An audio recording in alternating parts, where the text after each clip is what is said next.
This is Angel Nolan with Slim Tunes. I'm here with Thomas Cantley, also known as Ballsy. Mr. Ballsy, how are you?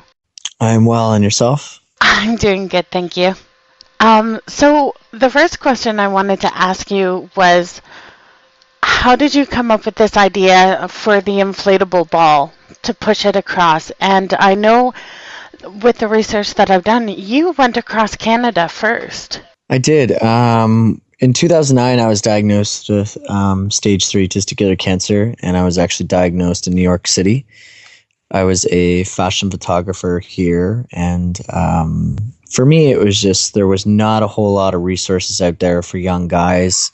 There were organizations, but there wasn't anyone that I could really connect with. There wasn't like a young, male advocate that kind of could give me guidance. Because there's so much stigma in the Superman complex aspect, and this general type of cancer, the support system was really low. So for me, I just started documenting everything. I started filming everything, and I started getting feedback from all over the world. Started posting my videos, and for me, it was just a form of therapy. And then in doing so, I just started getting people writing me saying, "Hey, because of your videos, it saved my life." From all over the world, like from Switzerland to, um, you know, um, South Africa. There's a bunch of other places, Netherlands, and it was pretty neat to kind of see that I had a global impact. And then that's where it kind of I realized that I wanted to use myself as my own subject. I wanted to, take my filmmaking background, create a documentary, and in doing so, I started pitching a lot of companies in New York. I actually consulted with the creator of Inked and LA Inked, and he said, "Thomas, at the end of the day," he goes, "boo-hoo, you have cancer. There's so many cancer shows out there, but for us to take interest, we would need some sort of hook. You need a really good story, and something that's going to draw attention." So for me, it took me weeks and weeks and weeks to kind of come up with the idea. And finally I said, everyone's doing a walk, they're doing a run, whatever. And I said, what if I push a giant 6-foot inflatable ball and go across the country just through the support of people? And he said, well, that might work. And the ball, how did you end up with a 6-foot inflatable ball? I went through extensive research. There is only one company in the whole United States. There are a few companies in Europe, but the top company is they're called Sportigo. They're based out of Bakersfield, California. They design and they work out with shows like Wipeout and a bunch of other ones, and they design a lot of the inflatable stuff. And so for them, it was their first request. And I said, could you make me a flesh tone giant testicle? And they're actually a very religious based group. And it was kind of funny. They actually asked, is this a porn thing? And I said, no, it's a cancer campaign. And it was kind of funny. And yeah, I mean, we ended up testing the materials. I told them exactly what I wanted. And we had to be kind of touchy too, because we're going, okay, flesh tone, what type of tone? And then, so the safest way to do it was just to kind of say, it was my skin tone, in that sense. So we're not discriminating against anyone. And then also it had to be able to I wanted to show the wear, the tear, and then also the signatures and stuff like that. So we tested among many materials to see if it was going to uphold, and and then I had it made for my Canada version. And your Canada version, where did you start and where did you end up? I started in. There's a lot of dead space in where I grew up. I grew up in Nova Scotia. So I decided to kind of I started actually in Toronto in Dundas Square, and I went all the way to Vancouver. And then I did like kind of a celebratory lap when I got back from New Brunswick to Halifax. And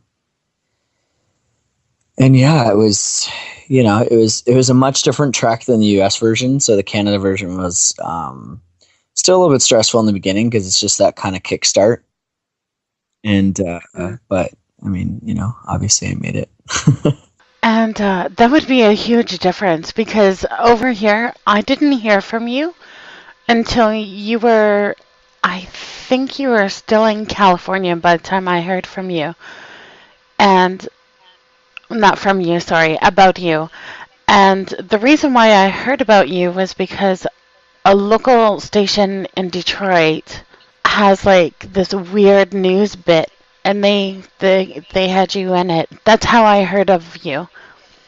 So I didn't even know until I did all the research that you had, one, came from Canada, and two, already done a trek across Canada, which kind of disappoints me, actually. And that's so true. I mean, that's the sad part because, I mean, I got a little bit of local media and stuff like that. I mean, I even got national coverage, but the spectrum of the US version didn't even compare to my media. I mean, my biggest article I ever had in the Canada version was Men's Health Magazine, which is still pretty big. But for me, I mean, I was so ecstatic when I got that. And then, I mean, before I even left California, I was in pretty much every major, pretty much before I even started, I was in every single major kind of publication, everything from Esquire Magazine, Today Show, to Us Weekly, Cosmo Magazine. I was in everything, and that was just at the beginning of my trek. Mm-hmm. So would you say that the Americans embraced you more than what the Canadians did? Like, that would be a huge difference, even just trekking across. I mean, the support was amazing in Canada. I mean, I had a lot of, ground level support, which I can call it, like in the aspect of generosity and people helping. And, I mean, it was easier in that aspect to go across Canada. Funds were easier to raise. As for media attention, it just didn't compare. In the aspect of thinking my story was worthy and whatnot, I mean, it's just an entirely different platform because, the US is the media platform for everything. I mean, every other, I had people come up to me in Pittsburgh, Oklahoma. I had people up to me they saw me in articles from different countries. I had a guy from Brazil come up to me because he saw me in there. I had people come up to me from China that saw me in the China Times. The US has kind of built themselves as this like kind of media staple and platform, and everyone else just kind of picks off of it. It's just like the entertainment industry. I mean, a lot of movies, you look at the difference between, Canadian television and US television, I mean, it's a brand quality level. I mean, it's not that we don't have the potential. I mean, we have some of the best actors that are Canadian, I mean, some of the best directors in the world, but why do we classify ourselves as this second grade, Okay, so when you were trekking across the states, when you first started, I read that you were trying to go off of basically the kindness of people's hearts. Was it a consistent thing over in the States? Like, were they able to embrace you and bring you into their homes? I mean, yeah. I mean, the States really surprised me in that aspect. The hardest place doesn't surprise me, was LA.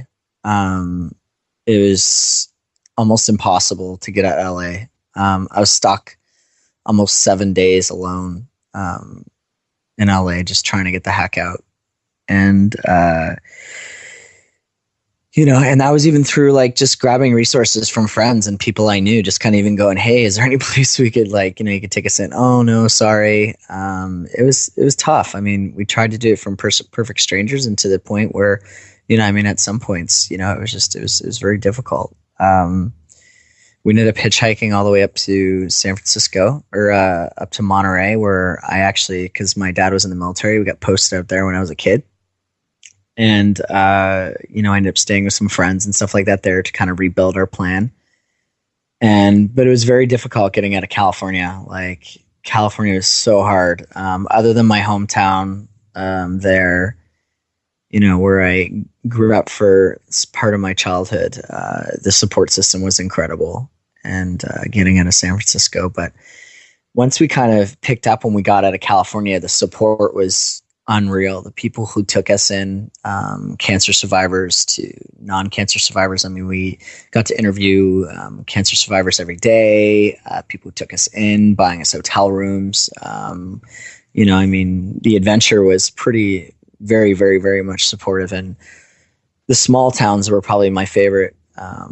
There's a place in Williams, just outside the Grand Canyon. I mean, we couldn't find a place to stay when we were coming into Grand Canyon. It was like 11:30 at night, and we just literally drove into the Grand Canyon and found a spot to pitch a tent.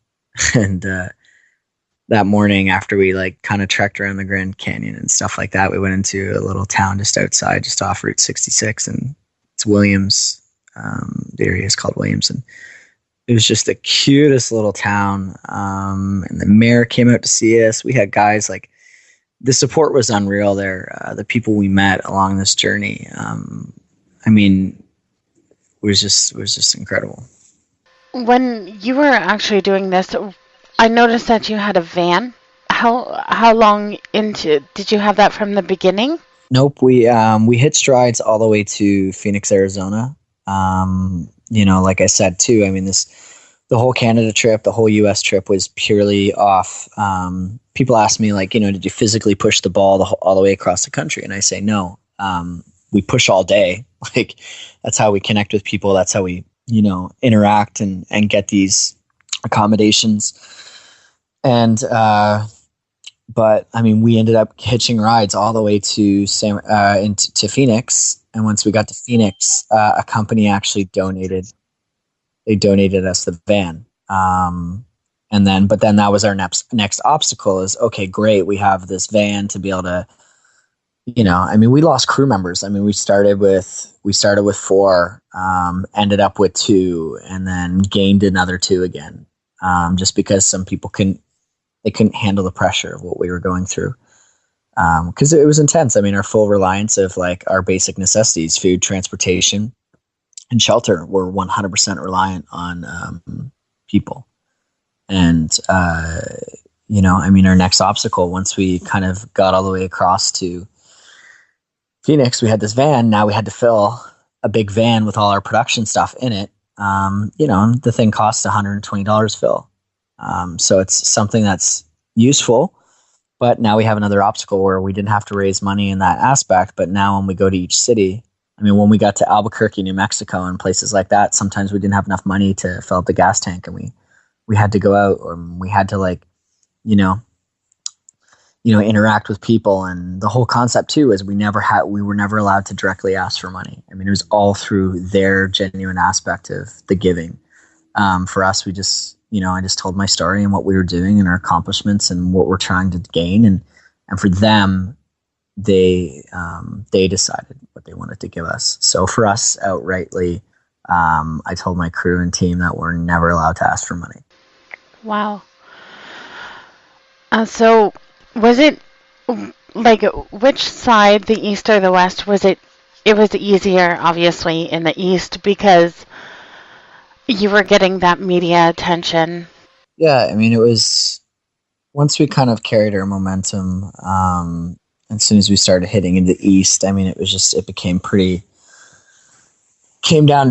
very fluent. At this time also, it's just, you start to go a little crazy. I was on the road for 2 months, and you're stuck in a van, you're hanging out with 4 guys, a lot of testosterone. And it's a lot of butting heads and, like, are we going to eat or are we not going to eat? I mean, we ended up getting food sponsorship and stuff like that. We're getting tired of eating the same food because we had free food, but I got to be the one who's the budget guy, because I'm going, hey guys, we only have this much money for gas. We only have this, like, eat it. Like, eat those sandwiches. You have to, because this is what we were given. And if we go into and we dip into this other aspect, anywhere, even if it's like $7 or $8 a person, it's going to add up after tip and certain stuff like that. It's going to give us like $28-30. And I can't do that a couple meals a day, that adds up. So it's a lot of things that, these guys too weren't I only had one of them was an actual filmmaker. The other guy was an audio tech in Canada, and he flew down for this. I had my camera operator from Malaysia. He shoots for Amazing Race Australia. And then the other guy that we recruited in the end, he was just a testicular cancer survivor who's a finance guy. So because I've already done this before too, I mean, the camera guy, I mean, he's used to it being on Amazing Race. He understands the kind of, guerrilla style filmmaking, but the other guys, I had to constantly just kind of go, okay, guys, things are going to be okay. It's going to work out. And they're going, okay, how are we going to get here? What are we going to do here? How are we going to eat? Like, I'm tired of doing this. And I'm like, that's part of the journey. That's what you signed up for. And, it's all about communication and just kind of being like, if one person loses it, they all do. And it's all about maintaining the energy. And that's what I had to be. I had to be kind of the godfather in that aspect, the daddy, and just kind of go, okay, guys, I am responsible for your lives. I'm responsible for everything. And you just have to trust me. And that's what it comes down to. And I had to have a lot of pep talks and just kind of go, okay, we're going to be okay. I've done this before. I know what I'm doing. Well, sort of. US was a different beast, but it's at the end of the day, people do not want to see us fail. So, when we do roll into a town and we don't know where we're going to stay that night, they kept telling me, they're like, hey, where are we going to stay? We're going to stay. I go, I don't know, guys. We'll figure it out. And that was my famous line. They said, they're like, Thomas always says, we'll figure it out. But at the end of the day, when I always ask them, I go, what do I always do? And they go, you always deliver. So it sounds like you're pretty close with your crew then.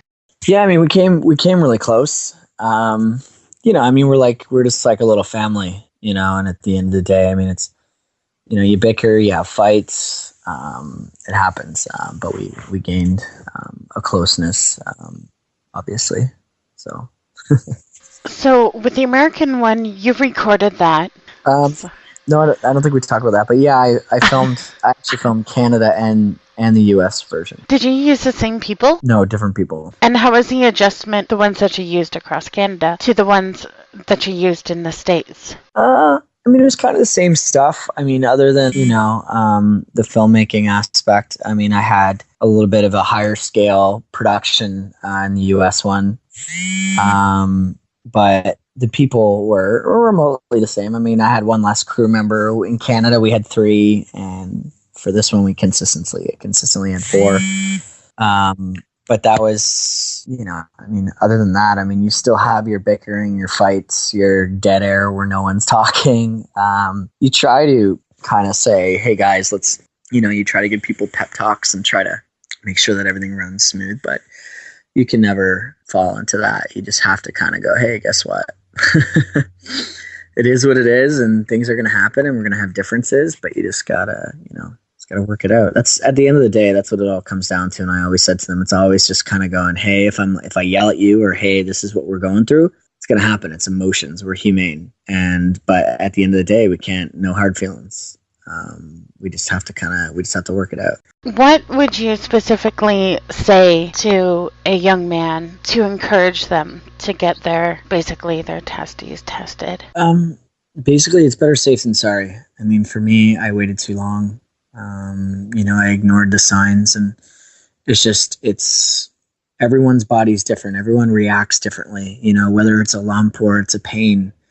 How it works is just literally your body does not lie. Talks, and you have to listen to it, because if you don't, you'll end up like me. You'll end up like some of these guys along the way, that it's spread to, them having 5 brain operations, etc., to anything. I mean, the one thing with this type of cancer is it's 96% survival rate if caught early, and it's just literally listening to your body, not being afraid. Like, I interviewed this one guy, this testicular cancer survivor in, where was it? I think it was Oklahoma, maybe. I think Oklahoma. And he was a Marine. He was a firefighter. He was a cop. Now he's like a transportation paramedic for like cancer survivors, and or cancer patients, sorry. And he does a lot of talks and stuff like that. He said, he would go into like elementary schools and junior highs, and these people would, he'd be talking about like, going into a shootout or, going into a burning fire. And the one thing that, kind of resonated with me, what he said was, he just said, it's the kids ask him, they're like, are you ever afraid? And he goes, of course I am. And it's okay to be afraid. But the thing is, you need to be brave. And so that's what this whole thing is with these guys is going, it's be ballsy about your health, be brave about your health, because it can save your life. And that's the whole kind of messaging too, is just, it's better now than later, because everyone thinks they are, Superman, and they always think that nothing's going to happen to them. I thought that way, but you always react, when it's too late. You go, oh man, now you wish you did something because you just got diagnosed. And that's the thing. We think that nothing's going to happen to us, but in the end, we never truly know if it is or not. So for me, it's just kind of going, don't think you're Superman, because you're not. You just have to be brave. And you can be Superman, but being Superman is being brave, going there and doing it and owning up to your own health and being ballsy. And that's what's being a superhero, because you're not afraid. You're ready to take on whatever it takes. And the more proactive you are, the less progressive it is. So, was it easier when you crossed Canada? We are known as like the friendliest country in the world. Honestly, no. In that aspect, the U.S., the people that we came across were as friendly. And like I said, I mean, it was certain areas, like the small towns. Like I would say every place, other than, I mean, I lived in New York long enough, but other than New York and LA and California, or well, LA, because I don't want to say all of California, because Northern California was great, but Southern California and New York were the hardest for support. So, so I would say it's just categorized in different areas. I mean, all these other places, they get such a bad rep. But I just found such an amazing community. It's like all over the world too. You know what I mean? We see these things that are happening in Iraq and other countries, and, in Israel and stuff like that. And, there's bad people. It always takes that one person to kind of give a place a bad name.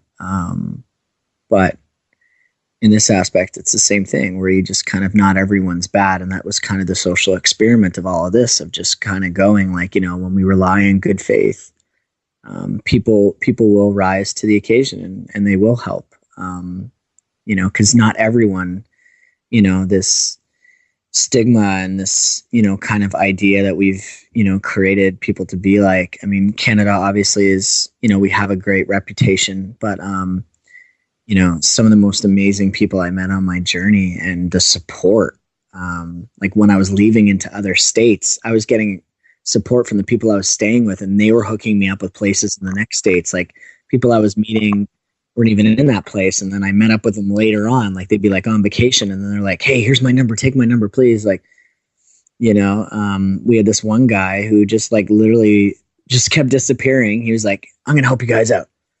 And this is in that small towns in Williams. And we were like, oh, we need a little bit of like, to get to our next destination, we need like gas money. And he goes, I got you. Just like, didn't even say much to us. Like in the beginning, was just listening to my story literally. And I was just kind of talking to people what we were doing. And he like takes off his cowboy hat and cruises around, and he just kind of leaves. And then he comes back, dumps the cowboy hat right in front of me, and it's filled with money. And then he just like gives me a little smile and walks away again. And, went and like talked to the mayor, and then the mayor owns a restaurant, and then they put us out. Like, it was just, it's amazing the little aspects and what people would kind of do. I mean, some would vocalize it, but others would just kind of show through their support. So, your favorite town in the States would probably have been Williams, right? I would say Williams was one of my tops. Albuquerque was pretty amazing. There's so many, and then Baltimore was amazing. Just because I got to meet some of these young survivors, some of these young people who have been following me for a while. Couldn't wait to meet me. There's one guy in Baltimore. We ended up rerouting like a total of 6 hours just to come see him because he was going through chemo treatments.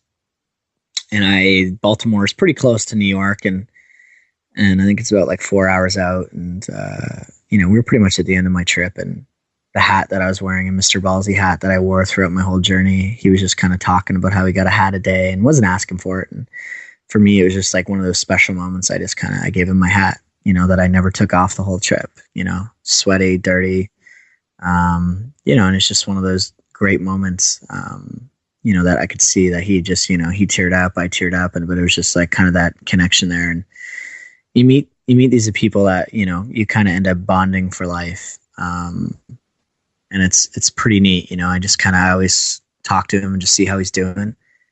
Because he's still going through chemo. And then I had another boy in Albuquerque, New Mexico. His family took us in, and 19 years old, going through the whole thing, pretty fresh. So I mean, it's at the end of the day too. It's just establishing these relationships, these connections, and meeting with these young guys, and showing that they're not alone. And that's the whole part of this whole journey too. Is going, I'm not some organization. I'm a guy who's on the ground level, and I'm connecting with these people. They have someone they can connect to. I mean, a lot of organizations, they do amazing things, but the disconnect they have is they have that personality, those people who they can talk to, that certain person they can look up to and see their accomplishments and their success.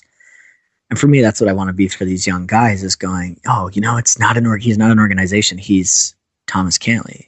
He's Mr. Ballsy. And he's someone who I can contact and even talk to. And for me, that's, that's my jam. All these organizations are doing their own thing. But for me, I'm doing what they're not. And I'm, kind of bridging that gap and being that connection. You stated on your Facebook page that you would be willing to push your inflatable ball across other countries. Has anybody responded to that yet? Yeah, we the reason why I said that too is because we've been in talks with several other countries. We have the Netherlands we're talking to. We have Australia we're talking to right now, Switzerland, the UK. So right now it's just a matter. Oh, in South Africa. So right now we're just kind of just in the matter of order of where we're going to go next. So, which place would you rather go to out of those places that have been mentioned? Which one are you looking forward to the most? That's a tough one because they all have such diversity and amazing, different types of cultures. So any one of them, I'd be, excited to go to any of them because they're just so vastly different. I'd love, Australia. I would love to go to Africa. That's just something would be really cool. But yeah, and then I have a huge following in the Netherlands. So I have a lot of young guys who are like dying to get me out there, and the UK. So it's kind of, they're all different and unique in their own aspects. And, it's, if I do one, I'm going to be doing them all. So, my goal is to never, just keep pushing. So my goal is to do, maybe hopefully by the time I die, I'll be still like 80, 90 years old, maybe doing, still trying to conquer the planet. Like Jack LaLanne. You'll be pushing your ball across at like 90 years old. Yeah. Hey, one day. Well, thank you so much for taking the time out for me. I appreciate it. Yeah, totally. Thanks for having me. It's an important message to get across that, the whole general idea of this is getting young men more proactive about their health. listening to their bodies, because at the end of the day, um, if we have something wrong with our car or our house or anything, we fix it right away. But with our bodies, we don't. We take second grade to our body, and not, that should be first. We wouldn't be able to appreciate those other joys in life if we didn't take care of our own self. And that's what the whole messaging of this is it's check your testicles, check yourself, but it's also just listening to your body. I mean, whether it is, that general area, but it's anything. It's better safe than sorry. And especially in Canada, I mean, you have the opportunity. I mean, some of these young guys in the States, I'm trying to create a program here right now. I mean, it costs them $150 to $200 a visit. So that's where I'm trying to create a huge program here, actually kicking off in November, called the Ballsy Mobile. And it's getting donated physicians and volunteers to come out and giving testicular cancer exams for the youth for no cost. So it's something I'm hopefully going to be launching really soon. But it's something that, it really impacted me. I had a guy in New Orleans that came up to me and he said, I'm a war vet, man. And this is what, but now I'm not in the Army anymore. So these are the things that I have to deal with because I don't have full coverage. And, it really affected me because I said, okay, you know what? I can create as much awareness as I want, but I can create all the awareness I want. But if these young guys can't afford it, then it's just kind of contradicting the situation. So for me, I want to try to take that next level and be able to do these things that these organizations can't do because they have so many other things to do. So I want to kind of be that bridging gap, that kind of guy that, is a floater and can kind of make a difference in another way. So yeah, so that's me, and thanks for having me. I think what you're doing is absolutely amazing. And Thank you. to go through it and to put yourself out there, because as a woman, like, we don't have anybody for cervical cancer or anything like that. So thank you for being that face to bring awareness to, like, it's not just testicular cancer, because like you said, if it's not caught, it can spread everywhere. Exactly, and that's my goal. My goal isn't to just be testicular cancer. It's anyone. It's just being, at the end of the day, cancer is cancer. And it's being proactive, whether it's breast, whether it's colon, whether it's ovarian, whether it's testicular. I mean, that's not, I call myself I'm the wanderer. I'm not conformed to any organization. When I do my talks, yeah, testicular cancer is my story, but it's general awareness. I mean, when people ask me who are my audience, I say everyone. Being ballsy is an open statement and, customized to anyone. I mean, even if they're going through mental health. I mean, I did a campaign. It was 167 days of ballsy people all around the world. And it was everything from eating disorders to mental health to, different types of cancers, breast, colon, ovarian. I had everything. I